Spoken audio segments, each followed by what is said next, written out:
Hello everybody! I hope everyone enjoyed this Valentine's weekend one way or another. But in the rare chance that your fabulous self didn't, allow me to borrow some of your time today so that we might spend some of this loving holiday together. And while I've got you in my clutches, I'd like to share with you something I've been wanting to discuss for a very, very long time.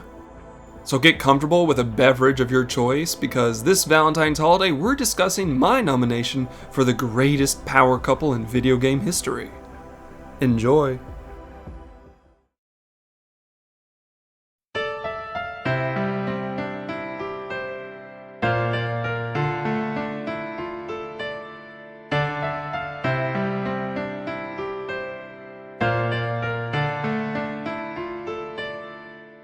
Just from this musical score, some of you already know where this is going.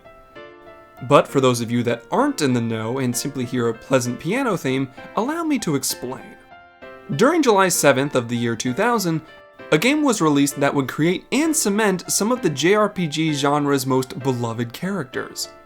This game has everything: a vast world to explore, a constantly evolving plot, characters that are deeper than my generation's collective debt, and music composed by the amazingly talented Nobuo Uematsu. This is the guy that has composed tons of hit songs for Square Enix, including the iconic One-Winged Angel. The game we're discussing today is well loved by most RPG fans, and many people have fond memories playing it when they were kids, despite the existence of more than one existential crisis in the story. The game we're pulling our power couple from is none other than the historical Final Fantasy IX. The search for, or rather, the desire of love and companionship is a constant theme throughout Final Fantasy IX. Honestly, I could make an entire video discussing the various relationships that were built, broken, or reforged throughout the entirety of the game. Some characters are looking for those special connections to forge with others and didn't even realize it until much later in the story. What a beautiful game to pick for Valentine's Day, trauma and all. But the focus of our analysis today falls on two characters, or rather, it mostly falls on one character, the woman for whom this entire piano score was made. The beautiful yet deadly general to the Kingdom of Alexandria, Beatrix. I commend your courage, but I will show you no mercy. Now, allow me to shatter your delusions of grandeur.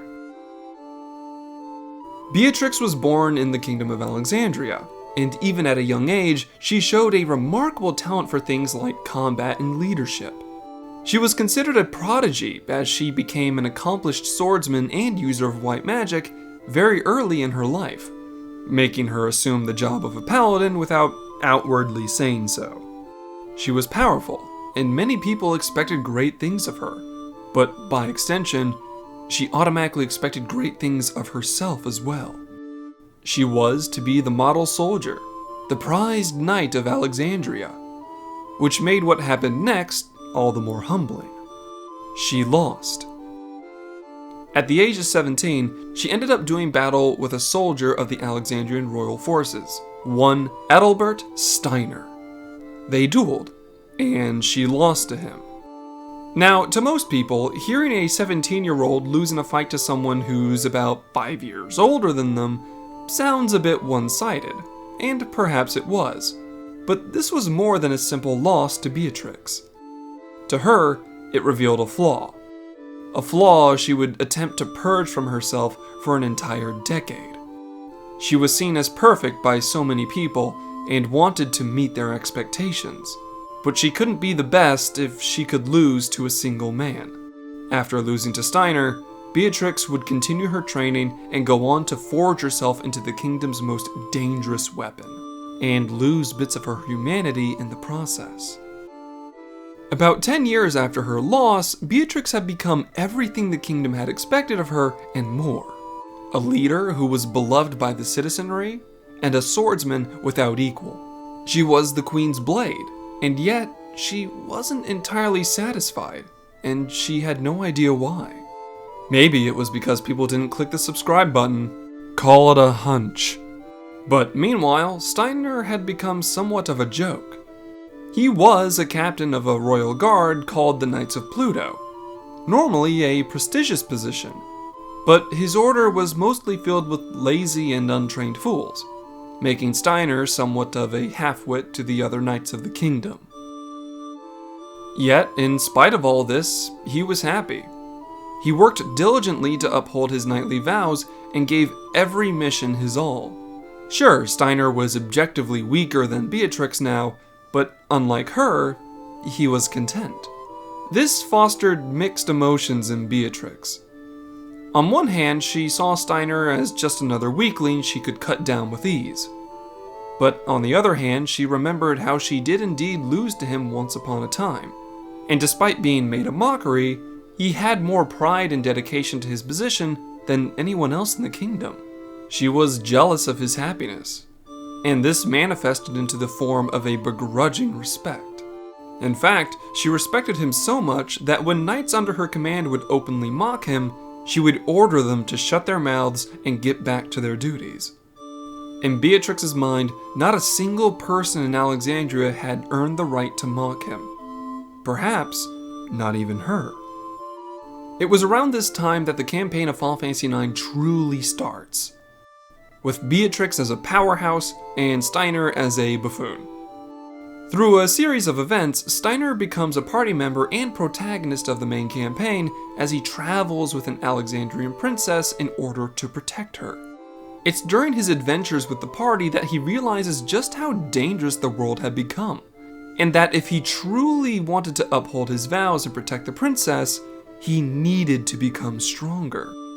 It was at this point that Steiner's true potential began to show itself, allowing him to become just a bit more powerful with every encounter. Meanwhile, Beatrix had assumed the role of an antagonist as she began to do what she did best: follow orders and try to meet everyone's expectations of her. This was problematic, as the queen whom she'd pledged her blade was being manipulated by the true villain of the game. Doing as the queen demanded, she began to commit acts of murder simply because she was ordered to. And given how powerful she had become, there was no one that could stand up to her. Even a party of 4 was ultimately no match, as she would mop the screen with the player's party on multiple occasions. In fact, Beatrix is a boss in Final Fantasy IX that the player never beats. But after these campaigns of conquest, Beatrix became disillusioned. She gained so much power and authority that she could easily slay the enemies of her kingdom, and she had done everything the queen had asked of her with ruthless efficiency. And yet, despite her perceived perfection, these victories felt hollow. The queen for whom Beatrix had committed these atrocities gave not a single word of gratitude or recognition, making Beatrix question why she was following orders anymore if not to impress her betters, something that she had always done. These seeds of doubt and anxiety would only continue to grow as she watched the queen become more fanatical and crazy. But in her mind, she was still just a soldier and had no right to question her orders. But all of that changed later in the game when she finally encountered Steiner and the young princess he'd been trying to protect all this time. At this point, Beatrix was a sea of emotions. Confusion, anger, frustration, and pride had consumed her, and for one final time, she blindly followed the orders she was given and fought Steiner. Once again, she was victorious, but after realizing what her victory truly meant, the scales finally fell from her eyes. Her triumph over the party meant that the princess, someone that she had sworn to protect a decade prior, was going to die. It was at this point all of her fears and suspicions made sense. Everything she had recently accomplished had only served madness. She decided for herself that she'd have no part of it anymore. Using her white magic, she healed and saved the life of the young princess, openly defying the wishes of the Mad Queen who had wanted her daughter dead. It was at this point that Beatrix and Steiner were now both on the same page. She had finally realized what Steiner knew all along: that it's not enough to follow orders that are given to you. that you need to stay true to yourself as well. Despite being a goof sometimes, Steiner was always satisfied because he was doing what his heart told him was right. Meanwhile, Beatrix had only ever done what she assumed others had expected of her. After committing what's essentially treason, Beatrix and Steiner laid low for a bit, and eventually the crazy compulsions the queen had been put under had disappeared with her death, leaving the princess in charge of Alexandria. It was at this point that Beatrix, a warrior woman who had gained her self-respect, and Steiner, a man that had obtained power to match his position, were both able to stand tall and look upon each other as equals. But eventually this hateful respect they had for one another would start to blossom into an early romance. Steiner and Beatrix saw admirable qualities in each other, but they didn't start to fall for one another until a series of strange events saw them both reading a love letter they had assumed that the other person had written for them. They both began to make assumptions about each other, but neither of them were entirely opposed to the idea either. This seed of love would finally bloom upon the battlefield as the kingdom of Alexandria came under attack by the hordes of monsters and the summon spirit Bahamut.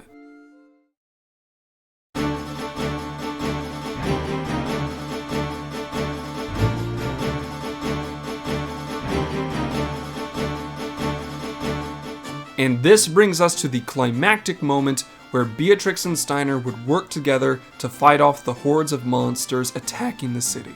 Side by side, back to back, with swords in hand, they cut down scores of monsters over and over again. These mindless beasts didn't let up, but neither did they. As the moment one of them would start to falter, the other would pick them back up, so they could continue their battles. It was in the heat of this conflict that Steiner almost confessed his true feelings for her, but Beatrix insisted that they would live to see another day, and insisted on waiting until they could display their hearts in peace. They indeed survived the monsters' invasion, with a mountain of their enemies' corpses to show for it. But unfortunately, the kingdom was ruined by Bahamut's rampage and other foreign powers.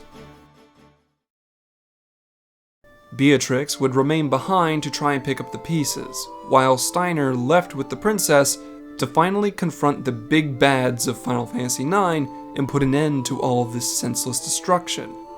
And put an end to it they did, as Steiner and the rest of the Final Fantasy IX party would silence the evil festering in their world and live to see tomorrow. It was after the main story was complete and peace had finally returned to Alexandria that Beatrix felt that her duty was finished. She had kept her oaths, protecting the princess and the kingdom from all manner of monsters. But with so much innocent blood on her hands, she felt that she was in no position to lead anyone anymore. In an attempt to repent for her sins, Beatrix was resolved to leave Alexandria without a word. But it was Steiner who stopped her. After everything that had happened, the lessons they learned, the battles they fought, the trials they overcome, Steiner was not about to let Beatrix go that easily. If she wanted to throw away her ranks and authority, that was fine. But instead of leaving Alexandria, he insisted that she stay by his side, which was a request she couldn't say no to. Steiner and Beatrix would end up having their happy ending. A fool of a man who gained the power to strike down godlike beings, and a once lonely woman who could easily bring low entire armies. Through their combined might, there's no villain on their world that could hope to stand up to them. On their own, they both grew as remarkable individuals for different reasons. But through duty and love, they found someone they could both trust and fight beside no matter what reality threw at them. No more competing for ranks or attention. No more blindly following orders. Together, they would guide and protect their queen. And together, they would find love. And that, my friends, wraps up my nomination for the best power couple this Valentine's holiday. If you take nothing else from this story, remember that you must not only be honest with yourself, but with those you care about as well. Life has a funny habit of throwing the strangest curveballs at you. So, missing a chance to be true to your heart might just leave you with less than you could have had. And if you're interested, give Final Fantasy IX a try. As a storyteller, I'd give it a solid 9 out of 10. It gets a 9 because of Necron. Everyone who knows what I'm talking about knows what I mean. But I'll leave it at that for now. So, enjoy your day, and stay safe, my friends.